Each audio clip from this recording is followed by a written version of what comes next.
ایک ایسا سائنسدان جو کیمیکلز کی لیب میں کام کرتا ہے اور وہ کیمیکلز کی مختلف کوانٹٹی کو لے کر آپس میں مکس کرتا ہے تو ایک نیا کیمیکل بنتا ہے، اور پھر کئی مہینوں اور سالوں کی محنت کے بعد جب وہ اس تجربے سے گزر جانے کے بعد وہ اس کے نتائج نکال لیتا ہے تو پھر اس کو سامنے رکھتا ہے کہ جی میں نے یہ چیز جو ہے نا وہ بنا لی ہے، ان کیمیکل سے بنائی، اور اس طریقے سے پروسیس کرتے کرتے میں یہاں تک پہنچا۔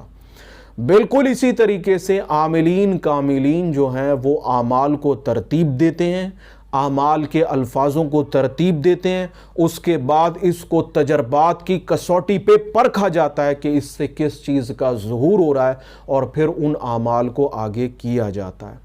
تو ایسا نہیں ہے کہ یہ بے سود ہیں، ان کے اندر حقیقت موجود ہے، اور وہ حقیقت آپ کو اسی وقت معلوم ہوگی جب آپ خود ان اعمال کو کریں گے اور پھر اس کے ریزلٹس آپ کے سامنے ہوں گے۔ یہ ایک بہت ہی مختصر قسم کی تعریف تھی یا اس کا تعارف تھا جو میں نے آپ کے سامنے کیا۔ آج اسی ویڈیو میں میں ایک صدری عمل آپ کے لیے لے کر حاضر ہوں۔ آپ کو لگتا ہے کہ یہ مشکل شاید کسی کے ساتھ نہیں ہو سکتی، میرے ساتھ ہے، آپ اس عمل کو کیجئے۔ آپ کی وہ مشکل جو ہے جو آپ کو زمین و آسمان کے برابر لگتی ہے، مولا پنجتن پاک کے صدقے آپ کی وہ مشکل حل ہو جائے گی، اور اس عمل کا تعلق بھی پنجتن پاک سے ہی ہے رحمت اللہ تعالی علیہ۔ پنجتن پاک کی بارگاہ میں فریاد ہے، آپ اس فریاد کو کریں، انشاءاللہ تعالی آپ کی مشکل کشائی کے اسباب پیدا ہو جائیں گے۔ اس عمل کا ایک ہی نقطہ ہے، اور وہ نقطہ یہ ہے کہ وہ ایسی مشکل جو آپ کے مقدر کے اندر لکھ دی گئی ہے، آپ کو اس میں سے گزرنا ہی گزرنا ہے، وہ کسی بھی عمل سے حل نہیں ہو سکتی ہے۔ ایسے معاملات جو جائز کی حد تک نہ ہوں، آپ کسی ایسی حاجت کو لے کے بیٹھ گئے ہیں جو جائز ہی نہیں ہے، وہ بھی اس عمل کے ذریعے حل نہیں ہو سکے گی۔ حق نہ حق، جائز ناجائز، آپ اس کا فیصلہ خود کریں گے۔ اگر بالفرض آپ کسی ایسی حاجت کو مراد کو لے کر اس عمل کو کرتے بھی ہیں تو آپ اس کو 3 دن سے زیادہ نہیں کر سکیں گے، آپ اس عمل کو خود ہی چھوڑ دیں گے۔ یہ اس عمل کا سب سے بڑا فائدہ ہے۔ آپ اس عمل کو اسی صورت میں کر سکیں گے کہ جو مسئلہ اس سے حل ہونا ہوگا۔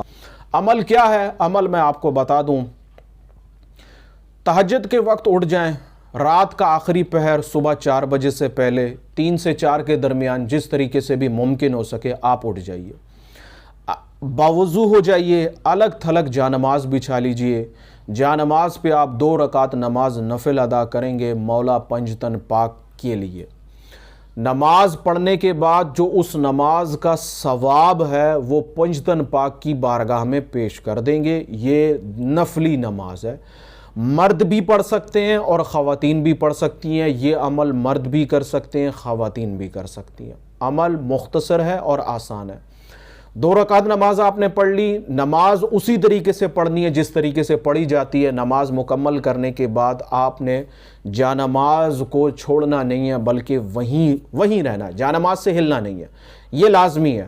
نماز پڑھ لی، اب آپ جانماز کے اوپر کھڑے ہو جائیں جس طریقے سے کھڑے ہوتے ہیں جانماز نماز پڑھنے کے لیے، اور آپ نے ایک تسبیح کرنی ہے۔ وہ تسبیح کیا ہے؟ بڑے دھیان سے سن لیجئے، الفاظ کی ادائیگی میں اگر غلطی ہوئی تو عمل کا اثر نہیں ہوگا۔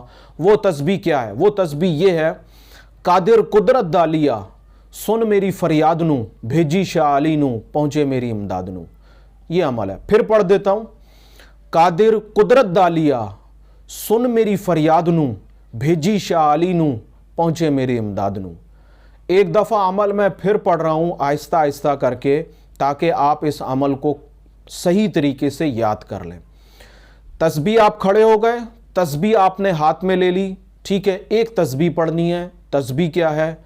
قادر قدرت دالیا سن میری فریاد نو، بھیجی شاہ علی نو، پہنچے میری امداد نو۔ بس یہ ایک تسبیح پڑھنی ہے۔ اب تسبیح پڑھنی کس طریقے سے ہے؟ جب آپ جانماز کے اوپر کھڑے ہو گئے، آپ تسبیح پڑھ رہے ہیں تو آپ کبھی آسمان کی طرف دیکھیں، کبھی زمین کی طرف دیکھیں۔ بے چینی کی حالت میں پڑھنی ہے. کبھی جانماز پہ کھڑے ہو جائیں, کبھی اتحیات کے لیے نیچے بیٹھ جائیں, پھر کھڑے ہو جائیں, پھر بیٹھ جائیں. بے چین ہو کر اس کو پڑھنا ہے.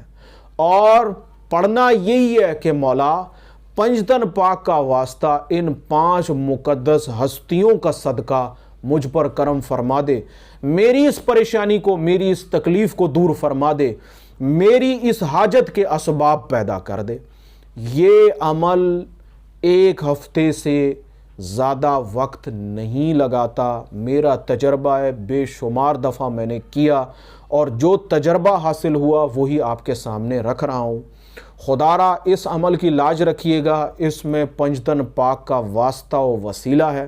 اللہ کی بارگاہ میں پیش کریں. آپ نے ایک تسبیح پڑھ لی, اس کے بعد آپ جانماز کو سمیٹ دیں, یا کوئی اور ورد وظیفہ کرنا چاہ رہے ہیں تو وہ کر سکتے ہیں. لیکن آپ اس میں کوئی وقت کی قید نہیں ہے. آپ 3 بجے کر لیں, اگلے دن 4 بجے کر لیں. صرف اس وقت کا فرق ہے کہ کرنا آپ نے تہجد کے وقت یعنی کہ رات کے آخری پہر میں ہی ہے. کسی قسم کا اس میں پرہیز نہیں ہے. مرد و عورت دونوں کر سکتے ہیں. جو بھی آپ کی پریشانی ہے اس کو اللہ کی بارگاہ میں پیش کریں. انشاءاللہ تعالی ضرور بالضرور مشکل کشائی کے اسباب آپ کے لیے پیدا ہو جائیں گے. 1 ہفتے سے زیادہ اس میں وقت نہیں لگتا. بالفرض اگر آپ کو اس میں زیادہ ٹائم لگے تو جب تک آپ کا مسئلہ حل نہ ہو جائے آپ اس کو کرتے رہیں. ایک بات میں نے ابتدا میں یہ کہی تھی کہ جی اگر آپ کا جیسے بالفرض کوئی ایسا مسئلہ ہے جو جائز ہی نہیں ہے, آپ کرنے جا رہے ہیں, تو ایسا طریقہ کار یہ ہوگا کہ 3 دن کے بعد آپ کا دل ہی نہیں چاہے گا کہ آپ اس عمل کو کریں. یہ اس عمل کی خاص بات ہے. اللہ تعالیٰ کی بارگاہ میں عاجزانہ دعا ہے, اللہ تعالیٰ ہمیں اس عمل کا فیض عطا فرمائے. جو لوگ بھی اس کو اپنی مشکل کشائی کے لیے پڑھیں, اللہ تعالیٰ ان کی حاجت روائی کے اسباب پیدا فرما دے. مجھ گناہگار کو خصوصی طور پہ دعاؤں میں یاد رکھیے گا. اللہ تعالیٰ آپ کو حامی و ناصر ہو. آمین ثم آمین.